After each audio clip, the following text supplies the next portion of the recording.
The sky turned red over New York. People stopped in the streets, looking up, thinking it was just another sunset. Then the clouds burned away, and the ships came. They were silent, black, and endless. Within seconds, every satellite on Earth went dark. Airplanes lost power and fell. Every city turned to panic. The invasion had begun. The aliens didn't come with warnings or words. They came with light, cutting through buildings like paper. Military jets tried to fight back, but their missiles exploded before reaching the targets. It was as if the ships could sense every move before it happened. The first day was chaos. The second day, silence. And by the third, the world had fallen. In the middle of this destruction, a young soldier named Ryan Hale watched everything burn. He was stationed at a hidden bunker in Nevada, part of an old defense project no one believed in anymore. His orders were simple: survive, observe, and wait. But when communication with Washington failed, Ryan realized something. Humanity had no leaders left. The war was already lost.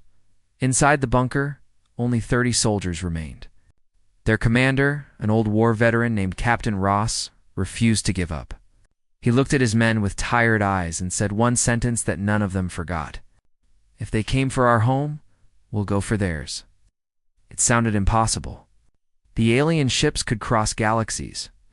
Humanity could barely reach Mars, but Ross had a plan. Something hidden in the Basan experimental engine built from reverse-engineered alien tech, recovered years ago from a crashed ship in Siberia. It wasn't finished, not tested, but it was the only chance they had. Ryan didn't believe at first. He thought it was suicide. But when he saw the cities on satellite replay London, Tokyo, Islamabad, New York all turned into glowing ruins, his fear changed into rage. They didn't just invade Earth, they erased it. That night, Ross called for a secret meeting in the command room. The lights flickered as backup power struggled to stay on.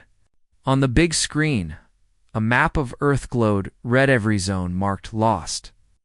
Only one area remained green, the bunker itself. Ross looked at his soldiers and said, "They think we're finished. They're wrong." For the next few weeks, the survivors worked in silence. They repaired the alien engine, fused it with an old human spacecraft, and called it the Vengeance. It wasn't large, but it could travel beyond the solar system if the calculations were right. Every mistake could kill them, but they had nothing left to lose. Ryan trained every day, studying alien flight patterns from recovered drone data. He could see patterns in their moves, mathematical precision, but predictable in some ways. They were strong, but not perfect. That thought gave him hope. On the 27th day, the bunker shook. An alien patrol had found them. The walls cracked, alarms screamed, and soldiers ran to defend the base. Ryan grabbed his rifle and fired toward the tunnels where the lights turned blue with alien glow. Creatures in metallic armor moved like shadows, their weapons slicing through steel. "Launch the ship," Ross shouted. "Now or never." The hangar doors opened to the desert sky, filled with red dust and lightning. Ryan sprinted across the platform with the last crew. The engines screamed as blue fire burst from beneath the ship. One by one, soldiers fell behind, covering the launch with their lives. As the Vengeance lifted off, the ground below exploded. Ryan looked down and saw the bunker vanish in flames. For a moment, he thought they would crash too. But the ship broke through the clouds and into the silence of space. Earth was behind them, broken, it's burning, but still visible as a small blue light. Ryan watched it fade and whispered to himself, "We're coming back, far in the distance, among the stars." Massive alien worlds waited bright, alive, unaware that the humans they tried to erase had just begun their own invasion. The stars looked peaceful, almost too peaceful, as the Vengeance drifted through deep space. Inside the ship, the crew moved in silence, each lost in thoughts of the home they had lost. Ryan sat in the pilot's chair, staring at the blue glow of the navigation screen. Earth was gone from the radar now, only a memory behind them. Captain Ross stood behind him, his hands gripping the metal rail. "We're ghosts now," he said quietly. "But ghosts can still haunt." Their destination was marked on the map, a red system called Krylon 7. believed to be the center of the alien empire. It was more than 20 light-years away, but with the alien engine, the journey would take only weeks. Still, no one knew if the ship could survive that long. The crew was Smallrian. Ross, engineer Sophia Lynn, medic Jonah, and a handful of others. They worked non-stop, repairing systems, analyzing alien data, and keeping the ship alive. The food was running low, the air filters were failing, and every few hours, the ship made strange sounds as if it were alive. On the 10th day, the radar picked up movement. A signal flickered on the edge of the screen, something fast, not human. Ryan froze. "Contact," he whispered. Ross leaned forward. "How far?" 2,000 kilometers, and closing fast. Oh. The crew went silent. Sophia ran to the weapon control. The alien engine hummed louder, like it sensed danger. Then, from the black void, a shape appeared. It was an alien scout ship, sleek and silver, moving like a knife through water. They couldn't outrun it. Ryan gritted his teeth. Permission to engage. Do it. The ship shuddered as human-made plasma cannons came to life. Blue fire shot across space, hitting the alien ship's shield. The explosion lit up the darkness, but when the light faded, the enemy was still there, damaged but alive. It fired back. A beam of red light sliced across the Vengeance's hull. The walls shook, alarms screamed, and Sophia yelled, "Shield down to 40%. Ryan spun the ship, dodging another blast. "They're faster than us," he shouted. Ross slammed his fist on the console. "Then make them come closer." Ryan understood. He turned off the main engines and drifted, pretending the ship was dying. The alien vessel moved in, preparing to finish the kill. Then Ryan whispered, "Now." Sophia hit the button. The back thrusters exploded, launching a cloud of metal fragments into space. The alien ship flew right into it. The debris tore through its hull. The alien craft broke apart in silence, disappearing into pieces. The crew cheered, but the victory was small. The fight had damaged their own ship badly. Power was dropping fast, and the alien engine was unstable. Sophia tried to control it, but it pulsed like a heartbeat, glowing brighter and brighter. "It's overloading."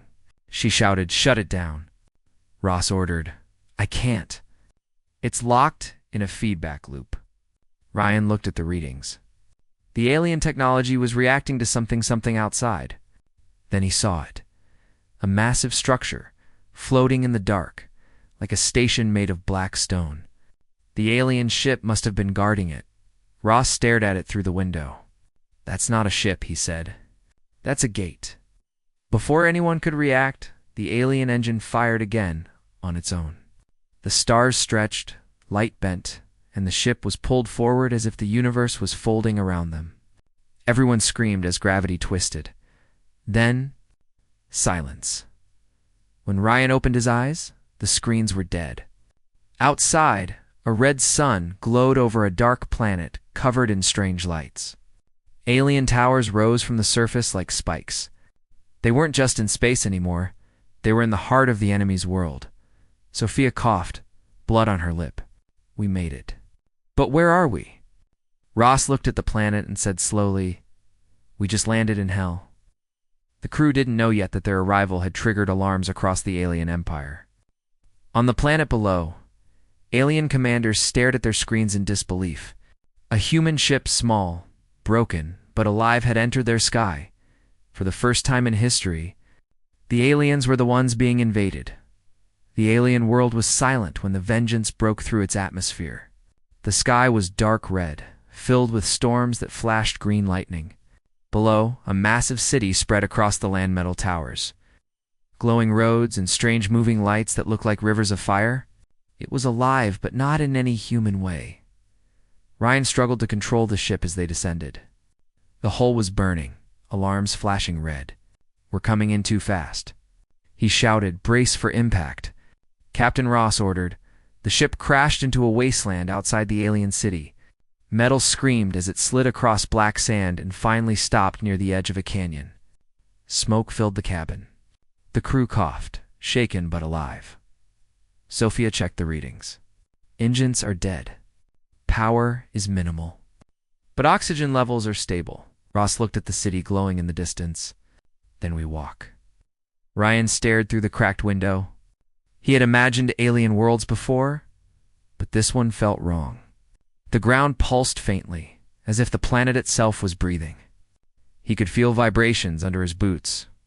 The team gathered weapons and supplies. Each soldier carried an energy rifle made from both human and alien parts. They had limited ammo, no backup, and no idea what waited for them out there. But they had one goal: to find the alien control center and shut it down. As they moved through the wasteland, they saw strange structures, giant spires rising from the sand, covered in glowing symbols. Sophia scanned them with her tablet. "These are communication towers," she said. "They link the whole planet together." Ross nodded. "Then if we destroy them, we silence their command." They walked for hours under the red sky until they reached the edge of the alien city. Everything was metallic, smooth, and alive. The buildings shifted slightly, changing shapes like liquid. Drones floated between the towers, scanning the air. Ryan whispered, "We can't walk straight in. They'll see us." Sophia pointed toward a drainage tunnel near the ground. "That leads inside." They crawled through the tunnel, the air thick with strange gas that stung their eyes. Inside, they entered a chamber filled with glowing crystals. The walls hummed softly, and when Ryan touched one, he saw flashes in his mind, images of planets, stars, and war. He pulled his hand back, shaken. "This place remembers things," he said quietly. Suddenly, a sound echoed behind them, a sharp clicking noise, fast and close. Everyone froze. Out of the shadows stepped an alien soldier.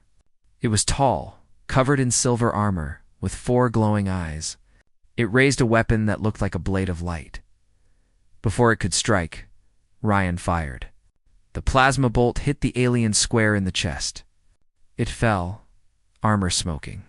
The sound echoed through the tunnels. Sophia whispered, "They know we're here now." Ross tightened his grip on his gun.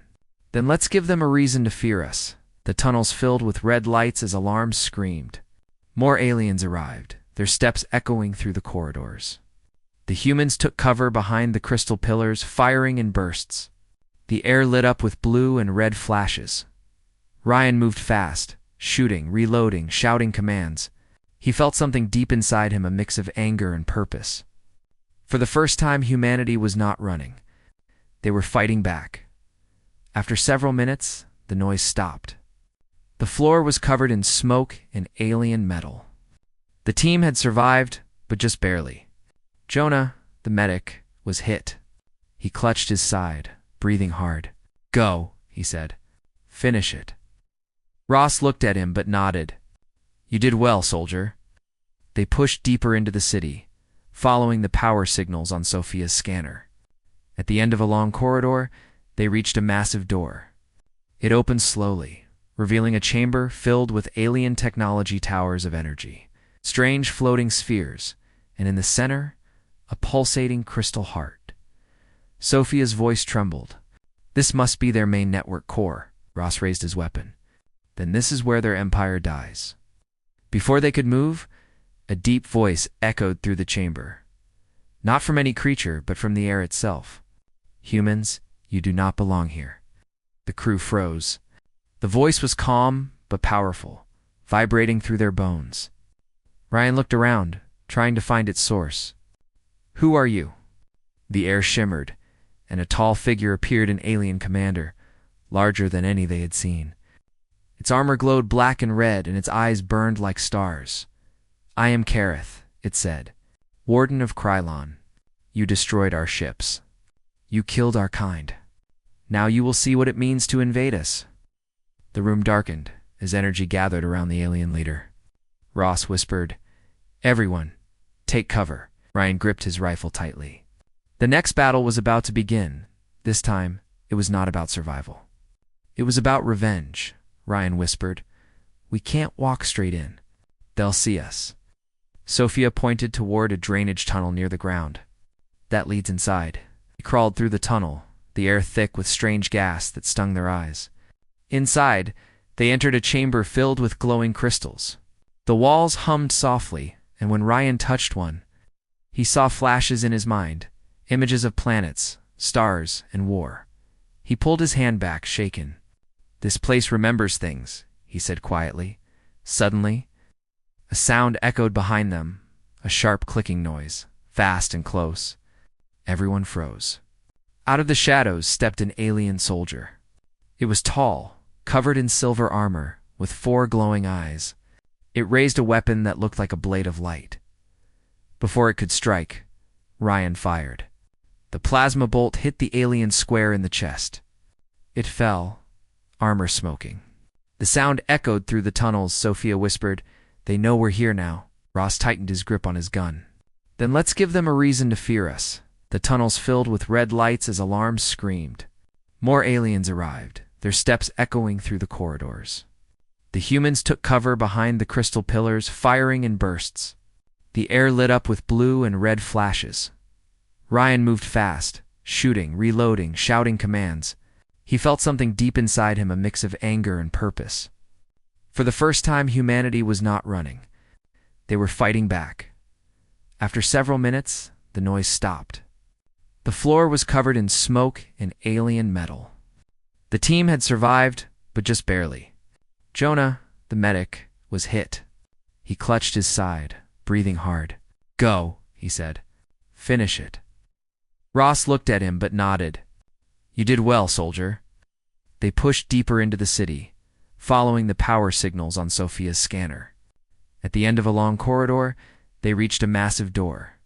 It opened slowly, revealing a chamber filled with alien technology towers of energy, strange floating spheres, and in the center, a pulsating crystal heart. Sophia's voice trembled. "This must be their main network core." Ross raised his weapon. "Then this is where their empire dies." Before they could move, a deep voice echoed through the chamber. Not from any creature, but from the air itself. "Humans, you do not belong here." The crew froze. The voice was calm but powerful, vibrating through their bones. Ryan looked around, trying to find its source. "Who are you?" The air shimmered, and a tall figure appeared, an alien commander, larger than any they had seen. Its armor glowed black and red, and its eyes burned like stars. "I am Kareth," it said, "Warden of Krylon. You destroyed our ships. You killed our kind. Now you will see what it means to invade us." The room darkened as energy gathered around the alien leader. Ross whispered, "Everyone, take cover." Ryan gripped his rifle tightly. The next battle was about to begin. This time, it was not about survival. It was about revenge. The ground shook like thunder as Ryan, Ross, and Sophia ran through the ruined city. The alien towers were collapsing, one after another, as if something under the surface was pulling them down. The air was hot, filled with red dust and falling debris. Sophia shouted over the noise. "The energy readings are off the charts. It's like the planet itself is alive." Ryan looked back toward the glowing horizon. Cracks spread across the land, releasing light from deep underground. "We woke something up," he said quietly. Ross stopped beside a broken wall, catching his breath. His face was pale, his uniform torn. "If that thing wakes completely, this whole planet could explode." Sophia looked down at her tablet, hand shaking. "It's not just energy. It's consciousness. Something buried here is trying to connect to us. It's sending signals into my system." Before Ross could answer, the tablet flickered. Strange symbols appeared across the screen, moving fast. Then a voice spoke from it, deep, echoing, and almost human. "Why have you come here?" Ryan froze. "Did that thing just talk?" Sophia's eyes widened. "It's communicating through the ship's interface." Ross stepped closer, speaking loudly. "You destroyed Earth. You enslaved our people. We came for answers." The voice was calm. "We are not your destroyers. The ones you call aliens served me. They were my hands, my weapons. They obeyed. Until they feared." Ryan frowned. "Feared what?" The ground rumbled again. A massive shadow moved beneath the surface, spreading for miles. The planet groaned like a living creature. "They feared my awakening," the voice continued. They built their empire on my body, drained my life to power their ships. I slept to survive. But your war, your fire, has woken me, Sophia whispered. Oh my God. The aliens were using a living planet as an energy source. Ross gritted his teeth. So what are you now? A god? A monster? I am the core, the voice said softly. And I remember what your kind did long ago? Ian blinked. What we did. Humanity just got invaded. What are you talking about? The voice grew colder. Your ancestors came here first. They tried to control me. When they failed, I erased their world. The words hit like a hammer. The team went silent. Sophia shook her head. That's impossible. Humans never had the technology to reach this far. Time is not what you think, the voice replied. Your species forgets. I do not. The sky flashed as alien ships rose from the distance, firing wildly. They weren't aiming at the humans anymore, they were attacking the planet itself. Explosions lit the surface. Kareth's voice suddenly echoed through the combs, broken but alive. You fools. You woke it? It will destroy everything. Ryan shouted. Then help us stop it. Kareth's laughter was bitter. There is no stopping it. The core consumes what it touches. We built our empire to contain it, and now you freed it. Ross looked at the glowing cracks spreading faster toward them. We need to get off this planet now. Sophia nodded. The Vengeance's engines are still offline. But if we can reach the wreck and reroute the alien power cells, we might fly. They ran through the collapsing streets, chased by fire and falling metal. Alien ships crashed from the sky, caught in the planet's pull. The ground opened behind them, revealing rivers of light. When they finally reached the Vengeance, it was half buried in the black sand. Sophia rushed to the controls, typing fast. Power cells are stable. I can link them to the alien engine manually. Ryan helped Ross climb aboard. The old captain's wounds were getting worse, but his eyes still burned with determination. You fly us out, he said. I'll hold off whatever follows. Ryan looked at him, shaking his head. You're not dying here, sir. Ross gave a faint smile. I already did the day Earth fell. Before Ryan could argue, the ground split open again. A huge shape rose from the crack of mountain of metal and light, with eyes like burning stars. It wasn't a creature or a machine. It was both. The core had awakened. Its voice filled the air, echoing across the planet. You cannot escape me, children of fire. Sophia shouted, Engines online! Ryan grabbed the controls. The ship lifted as the ground collapsed beneath them. Waves of energy chased them through the sky. The alien city was gone, now swallowed by light, as the Vengeance broke through the clouds. Ryan saw Kareth's fleet trying to flee too. Massive alien ships were burning, twisting, breaking apart. The core spoke one last time, its voice calm but final. The war between your kinds means nothing. You both came from me, and to me, you will return. The planet exploded in a wave of light. The Vengeance barely escaped the blast, thrown into space like a bullet. Inside the ship, the crew lay silent. The stars spun around them. Sophia whispered, Did we survive? Ryan looked at the screens. Yes, but we're not done yet. The core's energy look. On the radar, a bright signal was following them through space. The core was not destroyed. It was coming with them. Ross's voice came weakly from the back. Then this war isn't over. It just changed sides. Ryan stared into the endless stars, his heart pounding. If it wants a fight, it picked the wrong species. Space was silent. The Vengeance drifted between stars, its engines weak, its hull cracked, but still alive. The crew didn't speak for a long time. They had escaped the destruction of the alien world. They all knew it wasn't over. Ryan sat in the pilot's seat, staring at the radar. A bright signal was still chasing them, growing stronger every minute. It was the core. The living energy of the alien planet had followed them into the void. Sophia worked at the control panel, her hands trembling. The core's energy's moving faster than light. It's tracking us through space like it knows where we'll go next. Ross, pale and wounded, leaned against the wall. It's not just following, it's learning. Every time we use the alien engine, it adapts. Ryan clenched his jaw. So what do we do? Keep running? Ross shook his head slowly. No, we make our last stand. Sophia looked at him, confused. Against that thing? We can't even damage it. Ross gave a faint smile. Maybe not. But maybe we can trap it. He pulled up a digital map, a forgotten area of space known as the Dead Belt. It was filled with gravity fields from old supernovas, a place where even light could get lost. If we lure the core here, we can overload the alien engine. The explosion might pull it into the collapse. Ryan frowned. That'll kill us too. Ross met his eyes. We're already dead men, son. Let's make it count. The crew was silent. They all knew he was right. Earth was gone. Humanity was scattered.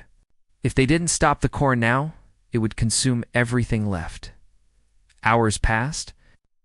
The ship flew into the dead belt. Stars disappeared behind dark clouds of dust. The space around them twisted strangely, like they were flying through broken glass. Sophia monitored the energy readings. The core is closing in. 2 minutes out. Yeah.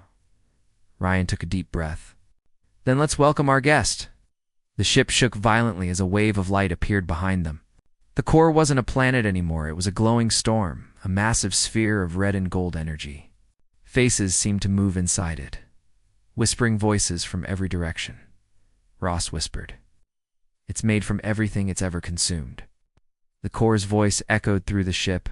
"You run from your origin, human, but you cannot escape me. I am your beginning and your end." Ryan tightened his grip on the controls. "Then come and get me." He pushed the throttle forward. The Vengeance turned sharply, flying straight into the heart of the dead belt. Gravity waves tore at the hull. The ship groaned, metal bending under pressure. Sophia struggled to keep the power steady. "If we lose control now, we're done." "Hold it together," Ryan shouted. Just a few more seconds.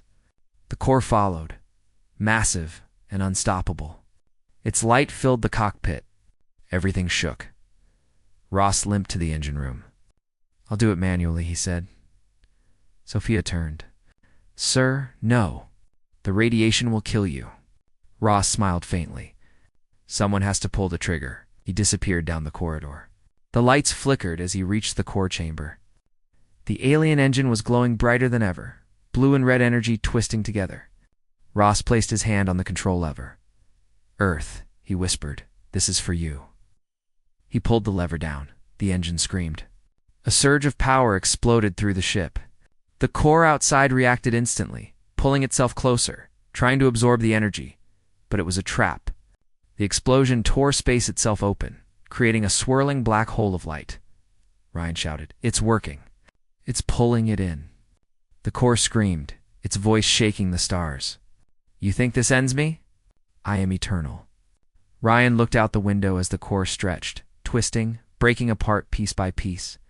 Not today. The black hole consumed the core in a flash of light. Then came silence. The ship floated in darkness. Half the systems were gone. Sophia looked around, tears in her eyes. Ross, there was no answer. Only static. Ryan closed his eyes. He did it. Minutes passed. Then Sophia noticed something strange. Outside the window, a small blue glow appeared far in the distance. It wasn't a star, it was a planet. Ryan stared. "That can't be."